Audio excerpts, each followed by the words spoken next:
नमस्कार विद्यार्थी मित्रांनो, स्वागत आहे तुमच्या आपल्या यूट्यूब चॅनलवर। आयोगातर्फे नवीन शुद्धीपत्रक आलेलं आहे। सहाय्यक आयुक्त समाज कल्याण व तत्सम गट अ पदासाठी समाज कल्याण विभागातर्फे जाहिरात आलेली होती। त्या जाहिरातीबाबत हे शुद्धीपत्रक आलेलं आहे। 19 जून 2024 आजचं नोटिफिकेशन आहे। थोड्या वेळा आधीचे नोटिफिकेशन आलेलं आहे। यामध्ये बघा काय सांगण्यात आलेलं आहे। सहाय्यक आयुक्त समाज कल्याण व तत्सम गट अ या संवर्गातील एकूण 41 पदाच्या भरतीकरिता आयोगाने 10 मे 2023 रोजी जाहिरात प्रसिद्ध केलेली होती। मागच्या वर्षी बघा जाहिरात आलेली होती, विद्यार्थ्यांनी फॉर्म भरलेले होते सहाय्यक आयुक्त पदासाठी समाज कल्याण विभागाच्या। याबाबत नोटिफिकेशन आहे।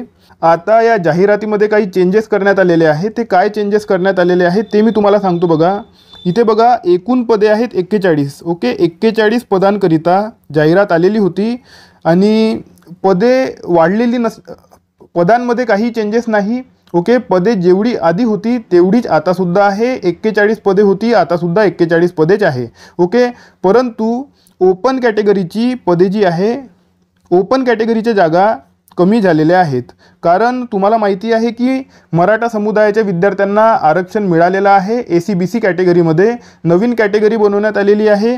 सामाजिक आणि शैक्षणिक मागासवर्गीय नावाची जी आहे नवीन कॅटेगरी बनवण्यात आलेली आहे। यामध्ये मराठा समुदायाला आरक्षण देण्यात आलेले आहे।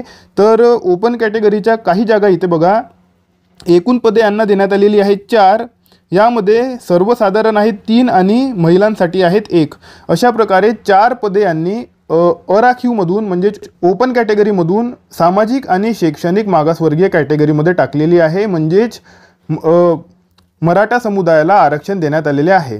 ठीक आहे, आता कितीतरी नवीन विद्यार्थी OBC मध्ये सुद्धा येणार आहे। कारण मराठा समुदायाला OBC मध्ये सुद्धा आरक्षण मिळून राहिलेलं आहे।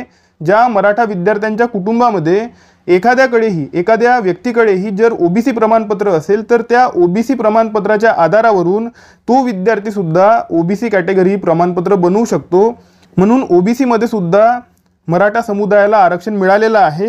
परंतु OBC समुदायाच्या जागा वाढलेल्या नाही। इतर मागासवर्गीय जागा जेवढ्या आधी होत्या तेवढ्याच आलेल्या आहेत। ओके, यामध्ये काही चेंजेस करण्यात आलेले नाही। तुम्हाला माहिती असेल की मराठा समुदायाला आरक्षण मिळालेलं असल्याने जे फॉर्म आधी विद्यार्थ्यांनी भरलेले होते ते फॉर्म जे आहे पुनर्प्रसिद्ध करण्यात येऊन राहिलेले आहे।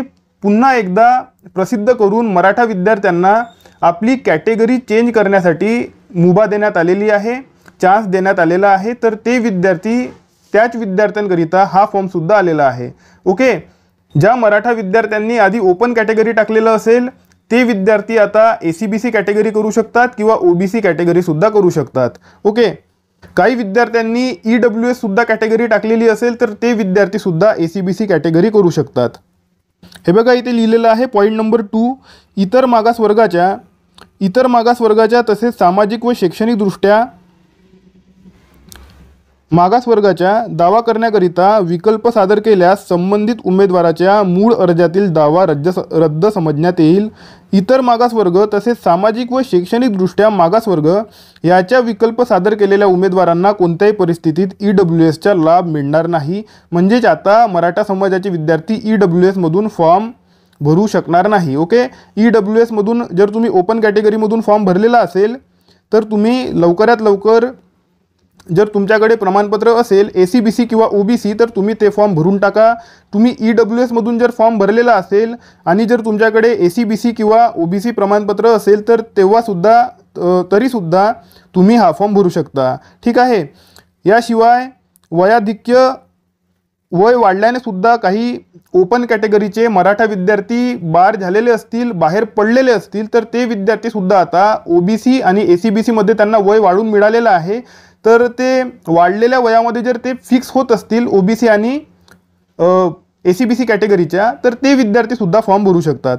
ठीक आहे, आता बघा दिनांक बघा 20 जून पासून म्हणजेच उद्यापासून तुम्ही फॉर्म भरू शकता। तर 20 जून ते 4 जुलैपर्यंत विद्यार्थी फॉर्म भरू शकतात। ठीक आहे, तर बघा विद्यार्थी मित्रांनो, सर्व कॅटेगरीचे विद्यार्थी इथे फॉर्म भरू शकत नाही। फक्त ज्यांना आरक्षण मिळालेलं आहे ACBC मध्ये वगैरे ACBC OBC ओके, तर ते मराठा समुदायाचे विद्यार्थी तिथे चेंजेस करू शकतात, बाकी विद्यार्थी करू शकत नाही. ओके, तर बघा विद्यार्थी मित्रांनो, तुमच्या मनामध्ये काही प्रश्न असतील तर तुम्ही ते मला कमेंट सेक्शनमध्ये विचारू शकता. जाहिरात रीड करताना माझ्या हातून जर काही चुका झालेल्या असतील तर त्या चुकासुद्धा तुम्ही मला कमेंट सेक्शनमध्ये सांगू शकता, त्या चुका दुरुस्त केल्या जातील.